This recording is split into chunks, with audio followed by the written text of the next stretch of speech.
O Senhor esteja convosco.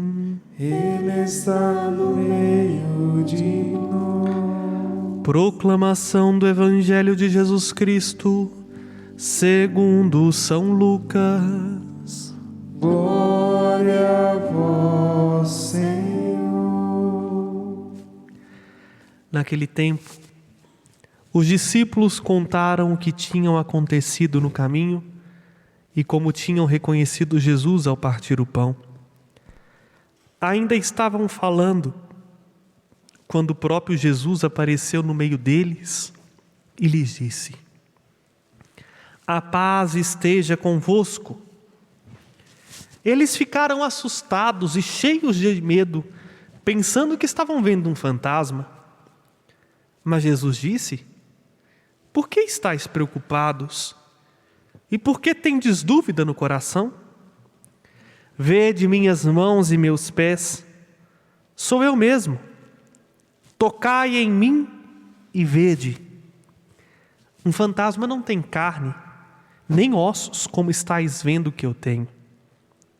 E dizendo isso, Jesus mostrou-lhes as mãos e os pés.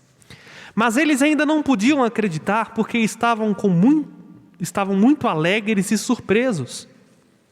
Então Jesus disse: "Tendes aqui alguma coisa para comer?" Deram-lhe um pedaço de peixe assado. Ele tomou e comeu diante deles.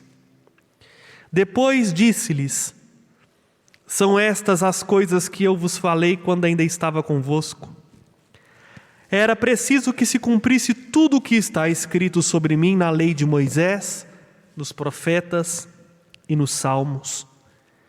Então Jesus abriu a inteligência dos discípulos para eles entenderem as Escrituras e lhes disse: "Assim está escrito: o Cristo sofrerá e ressuscitará dos mortos ao terceiro dia, e no seu nome serão anunciados a conversão e o perdão dos pecados a todas as nações, começando por Jerusalém. Vós sereis testemunhas de tudo isso." Palavra da salvação. Glória a vós, Senhor.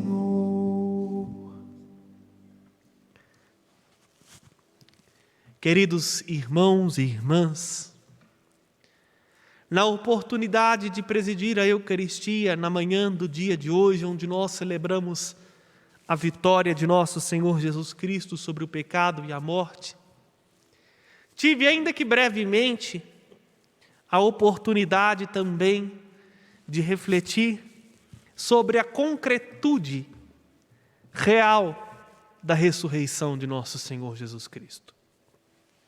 Por quê? O Evangelho de São Lucas, nesse capítulo, ele faz questão de mostrar que o que acontecera com Jesus não era algo simbólico, nem é algo fictício, nem algo psicológico, nem algo espiritual. É real, é concreto. Até porque os destinatários aos quais Lucas escreve este evangelho, é importante eu abrir um parêntese e dizer isso, porque os evangelhos eram cartas, e toda carta tem um destinatário, tem uma pessoa que vai receber. Lucas escreve para uma igreja formada na sua maioria de pagãos convertidos ao cristianismo. E pagãos vindo da cultura helênica, do mundo grego. E uma dentre as muitas coisas que o helenismo trazia como crença, vamos assim dizer, era na imortalidade da alma. Vide Platão e os escritos socráticos. Coisa que eu e você hoje também damos por descontado. Mas essa história de ressurreição não dizia muito bem para os gregos, nem mesmo para os judeus.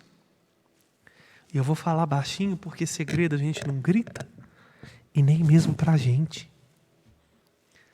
A gente ainda tem resistência quando se fala de ressurreição.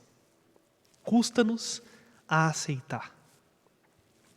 Por isso, Lucas faz questão de mostrar que o corpo de Jesus não fora reanimado, mas fora ressuscitado. Se você quer saber a diferença, eu te indico a ouvir a homilia que fiz hoje pela manhã. Está disponível no nosso canal no YouTube, youtube.com/Mãe Piedade. Está lá para você. Se não me engano, o nome que eu dei à homilia foi A Concretude Real da Ressurreição de Jesus. Quase que hiperbolicamente, né? Concretude real. Porque se é concreto é real, né? Mas para deixar bem claro que o que Jesus viveu após o terceiro dia é algo físico, material, palpável, tão real quanto você que agora me escuta, as pessoas com as quais você convive. Mas eu vou dar do pressuposto agora à tarde para dar um passozinho a mais e a gente aprofundar no sentido disso. Jesus, ressuscitado dos mortos, mais uma vez aparece aos discípulos. E olha o que Jesus pergunta: por que vocês estão preocupados e por que tendes dúvida no coração? Meu irmão e minha irmã, claro, a presença de Jesus, nesse momento, se fazia de uma importância fundamental para que os discípulos pudessem entender que ele não era um fantasma, que não era coisa da cabeça deles, que não era miragem, que não era um sentido figurado, como muito herege hoje dentro da igreja insiste em dizer que a ressurreição de Jesus é simbólica. Mentira! Quem prega isso não está na comunhão plena com a fé cristã católica que professou no dia do batismo. E se você é um desses que acredita nisso, meu irmão, converta-te. Porque se Cristo não ressuscitou na nossa carne, você é o mais digno de dó. Está perdendo o tempo da sua vida. Está perdendo tempo enfurnado dentro da igreja, porque você nem acredita. Nós estamos aqui porque Ele está vivo. Vivo de verdade. Vivo quanto eu estou vivo, vivo como você está vivo, mas vivo de um modo espetacular, porque a morte não mais o toca. A dor, a contingência não ferem mais o seu corpo. E quando Ele aparece para mostrar que de fato Ele está vivo, Jesus não simplesmente vem para depositar uma doutrina, mas Jesus vem para curar os corações. E é isso que eu gostaria de agora à tarde meditar com você, meu irmão e minha irmã. O Cristo ressuscitado se preocupa com os seus. Ele poderia muito bem ter dado por descontado e falado assim: já apareci para Maria Madalena, já apareci para os 11, já apareci para os discípulos de Emaús, eu não vou voltar lá de novo não. Ele já tem prova bastante, já me viram. Mas ele sabia que o coração deles, daqueles 11, ainda estava preocupado. Preocupado com o que ia ser o futuro deles. Como é que eles iam levar adiante, se ia voltar cada um para sua casa, se ia continuar em grupo. Tinham dúvida no coração. Ficavam perguntando assim: mas será verdade? Não é possível. Não tem cabimento. Eu nunca vi coisa semelhante. Mas Jesus, porque ama, se põe no meio deles, estende a mão e diz: tocai em mim e vede. Querido irmão, querida irmã, Este Senhor, que subiu aos céus e está à direita do Pai, é o mesmo Senhor que continua estendendo a mão e dizendo: tocai em mim e vede. E como é que nós podemos tocar neste Senhor? Cada vez que o meu coração está disposto a ouvir o que Ele diz a sua palavra. Cada vez que eu estendo a mão para Ele no altar, eu estou como que tocando no Senhor. Como não? Eu estou tocando no Senhor. Cada vez que eu estendo a mão para quem necessita, eu estou estendendo a mão a Jesus. É as muitas formas da presença que hoje nós podemos fazer para tocar no seu coração aberto. Não porque Ele não esteja entre nós, está, mas agora atua em nós por meio do seu Espírito que é santo. Mas Ele continua se oferecendo, Ele continua se dando. E não adianta a gente debruçar sobre a Sagrada Escritura como letra morta e querer entender quem é Jesus e sua vida, se não fizermos a experiência de humildemente tocar em suas chagas, tocar em seu lado aberto e sentir pulsar a vida que brota do seu coração.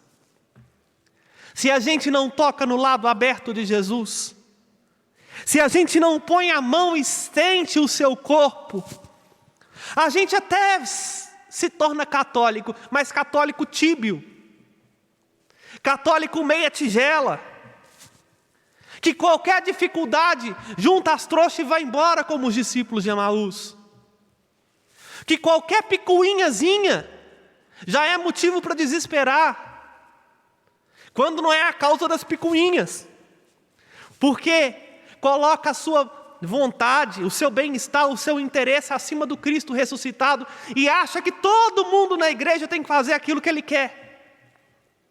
Todo mundo tem que fazer do jeito que ele quer, porque a verdade absoluta é Ele.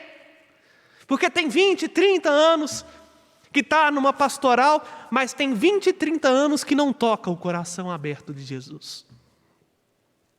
A gente precisa todos os dias colocar a mão no lado aberto de Jesus para fazer isso que ele fala no versículo 48 do Evangelho de São Lucas, no capítulo 24. Vós sereis testemunhas. Tem até uma piadinha assim, né? Que o testemunha de Jeová bateu na porta da casa, aí o cara atendeu e falou assim: você aceita ser testemunha de Jeová? Aí o rapaz responde assim: eu não vi a briga. Se a gente não vê, não tem como testemunhar. O cara que falou isso para o testemunha lá do Jeová, está certo, ele não viu a briga, vai testemunhar o quê? Se a gente não faz a experiência de provar e ver, a gente não tem como ser testemunha, porque o que eu vou testemunhar? Se eu não experimento em mim a misericórdia, a compaixão, a bondade, a ternura do Senhor ressuscitado, não é o Cristo que eu testemunho, sou eu mesmo. E aí eu começo a ensinar os outros aquilo que eu acho que é a verdade.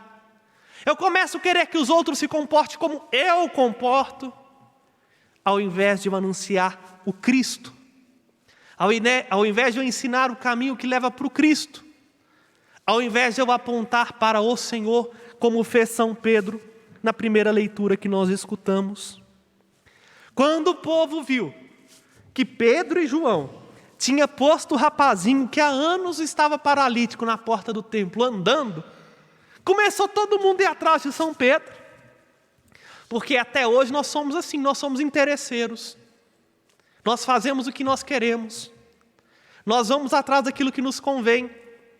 E quando São Pedro viu que o povo estava querendo a figura de Pedro e não a figura de Cristo, São Pedro eleva a voz no meio da multidão mesmo, e não está nem aí se vai ser preso pelos fariseus, e não está nem aí se vai ser chamado de doido, e não está nem aí se vai ser chamado de radical, e proclama: israelitas, Por que que vocês estão assim?